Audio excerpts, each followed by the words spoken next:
నా పేరు దాట్ల కీర్తి అండి. ఇప్పుడు నేను రెవెన్యూ డివిజనల్ ఆఫీసర్గా విజయనగరం జిల్లాలో వర్క్ చేస్తున్నాను. విజయనగరం రెవెన్యూ డివిజన్కి డివిజనల్ ఆఫీసర్గా వర్క్ చేస్తున్నాను. మాది అనకాపల్లి జిల్లా, అరెస్ట్వేల్ విశాఖపట్నం జిల్లా. అనకాపల్లి జిల్లాలో మాకవరపాలెం అనే మండలము అండ్ నగరము అనే ఒక గ్రామము. సో మా మదర్ ఫాదర్ ఇద్దరు గవర్నమెంట్ టీచర్స్గా వర్క్ చేసేవారు. స్టిల్ మా మదర్ వర్క్ చేస్తున్నారు గవర్నమెంట్ టీచర్గా.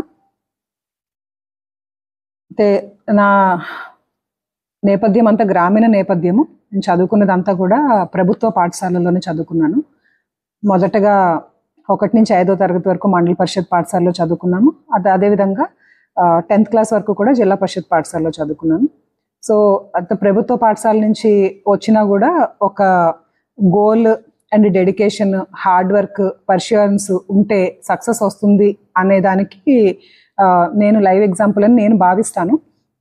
ఎందుకంటే ఒక ఉమెన్గా ఒక ఎడ్యుకేషన్ అయిపోయిన తర్వాత, మ్యారేజ్ అయిపోయిన తర్వాత మాకు ఏ విధమైన అవకాశాలు లేవు.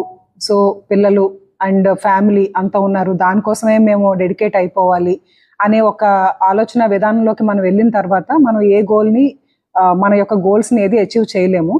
కానీ అంటే సైమల్టేనియస్గా ఫ్యామిలీ లైఫ్తో పాటు వర్క్ లైఫ్ కూడా డెవలప్ చేసుకోవాలి ఇప్పుడు ఉన్న జనరేషన్.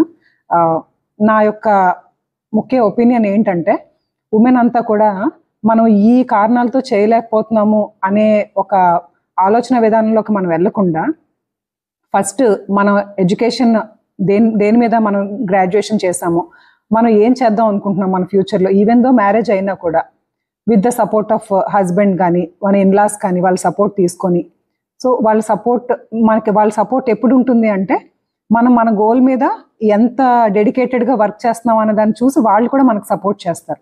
ఇనీషియల్ స్టేజ్లో వాళ్ళు కూడా ఎవరు సపోర్ట్ చేయరు. సో కానీ మన డెడికేషన్ చూసి వాళ్ళు కూడా సపోర్ట్ చేయడం మొదలు పెడతారు అనేది నా యొక్క అభిప్రాయం. సో అలాగా మనకు ఒక గోల్, నేనైతే ఫస్ట్ గవర్నమెంట్ జాబ్ చేయాలి, అది సర్వీసెస్లోనే చేయాలి, సివిల్ సర్వెంట్గా అవ్వాలనేది నా యొక్క ఫస్ట్ గోల్. తర్వాత ఆఫ్టర్ మై గ్రాడ్యుయేషన్ నాకు మ్యారేజ్ అయింది. సో మ్యారేజ్ అయిన తర్వాత బాబు అయినప్పటికీ కూడా నా గోల్ ఎప్పుడు కూడా నాకు గుర్తు చేస్తూనే ఉండేది, నేను సివిల్ సర్వెంట్ అవ్వాలని.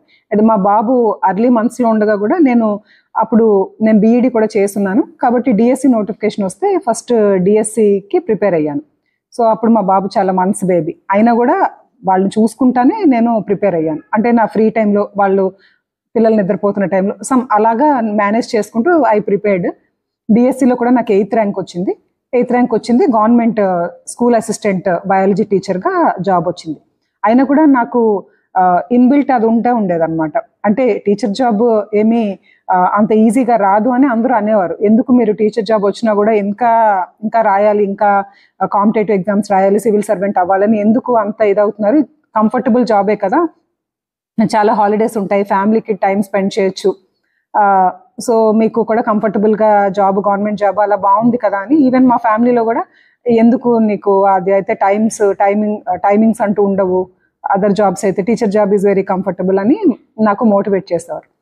సో బట్ నా గోల్ అనేది చాలా స్ట్రాంగ్గా ఉంది, నేను దానికే బౌండ్ అయి ఉన్నాను. సో నా గోల్కి ఏ విధమైన హార్డ్ వర్క్ చేయాలి, ఏ విధమైన ప్లానింగ్ ఉండాలి, సో ఎట్లాంటి స్టెప్స్ వేయాలనేది నేను ప్లాన్ చేసుకున్నాను. సో ఒక పక్కన ఫ్యామిలీని మేనేజ్ చేస్తూనే, సో నేను దానికి తగినట్టు ప్లాన్ ఆఫ్ యాక్షన్ ప్రిపేర్ చేసుకొని జాబ్కి వెళ్తూనే ఈవినింగ్ వచ్చిన తర్వాత టైం టేబుల్ వేసుకొని, షెడ్యూల్ వేసుకొని, మెటీరియల్స్ తెప్పించుకొని, ఏ విధమైన కోచింగ్కి వెళ్లకుండా నేను రెగ్యులర్గా గ్రూప్ 1, గ్రూప్ 2 ఎగ్జామ్స్ రాయడం జరిగింది. సో రాసిన ప్రతిసారి నాకు ప్రిలిమ్స్ క్వాలిఫై అయ్యాను, మెయిన్స్ క్వాలిఫై అయ్యాను. ప్రీవియస్గా 2011 నోటిఫికేషన్లో నాకు డిస్ట్రిక్ట్ బీసీ వెల్ఫేర్ ఆఫీసర్గా, అందులో కూడా గ్రూప్ 1 ఇంటర్వ్యూలో క్వాలిఫై అయ్యి డిస్ట్రిక్ట్ బీసీ వెల్ఫేర్ ఆఫీసర్గా జాయిన్ అయ్యాను. అయినా కూడా దాంట్లో కూడా ఒక చిన్న డిసాటిస్ఫాక్షన్, ఈవెన్ దో నేను రెవెన్యూ సర్వీసెస్కి వెళ్ళాలి, పబ్లిక్కి సర్వ్ చేయాలి, సో ఏం చేయాలి, దాంట్లో అదర్ డిపార్ట్మెంట్కి చేంజ్ అవ్వడం అవ్వదు. So that I need to right again. అంటే అప్పుడు అందరూ అన్నారు, ఆల్రెడీ మీరు గ్రూప్ 1 సర్వీసెస్లో ఉన్నారు, అయినా కూడా మళ్ళీ ఎందుకు, దిస్ ఈజ్ గుడ్ కదా, అగైన్ మళ్ళీ గ్రూప్ 1 మళ్ళీ మీరు రాసిన గ్రూప్ 1 సర్వీసెస్ వస్తుందని గ్యారంటీ ఏంటి, లేదు, నేను ఐ వాంట్ టు ట్రై, నా గోల్ అనేది స్ట్రాంగ్గా ఉంది, నేను డిప్యూటీ కలెక్టర్ అవ్వాలి, నేను సివిల్ సర్వెంట్గా ఉండాలి.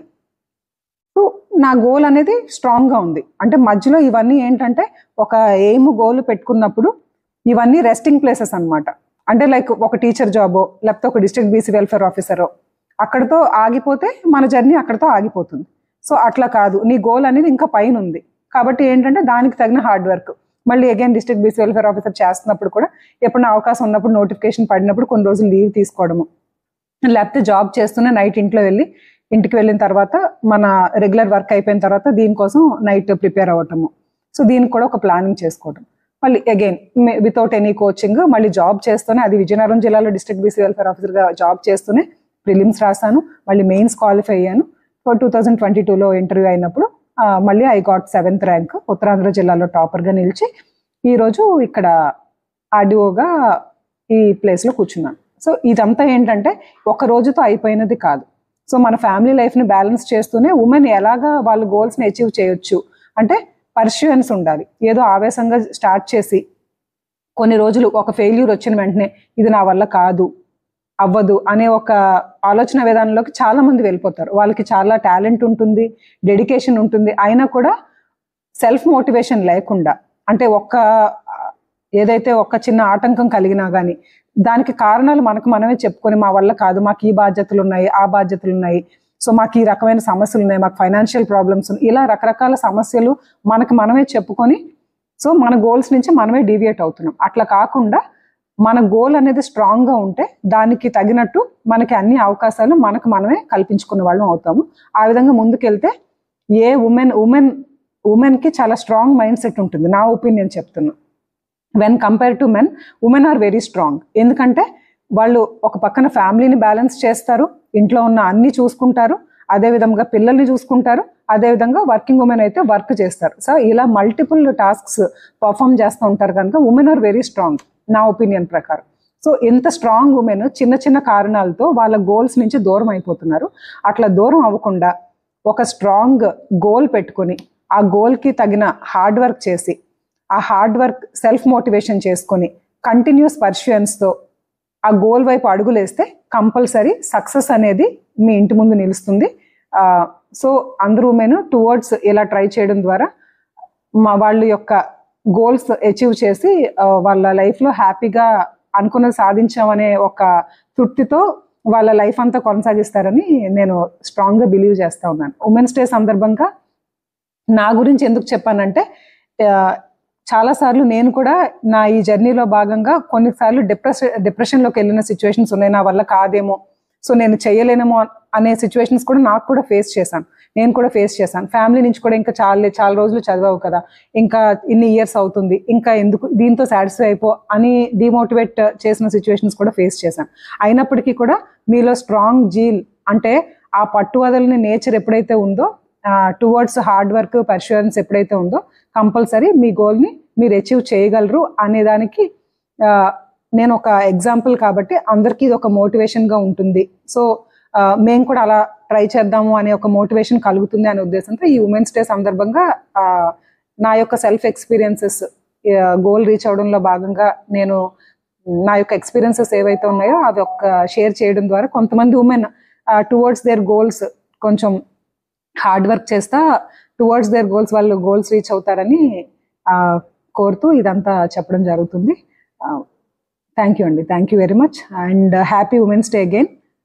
వే2 న్యూస్ ప్రేక్షకులందరూ